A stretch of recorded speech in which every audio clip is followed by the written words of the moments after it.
Then came the big moment, her planned trip. We lived in Brighton, which is in Europe, and she wanted to go to America for a trip with her friends. This wasn't the first girls' trip she had gone on, so I was very supportive of her. I even helped her pack and bought her new clothes to wear on the trip.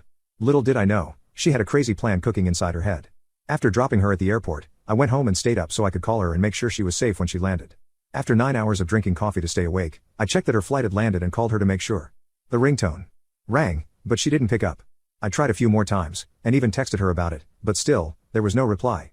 Thinking she was tired and had gone to sleep at the hotel, I also tucked myself into the bed. But since I was still extremely worried about her well-being, I kept waking up and checking my phone for updates. In the morning, I noticed that she still hadn't called back or replied to my texts.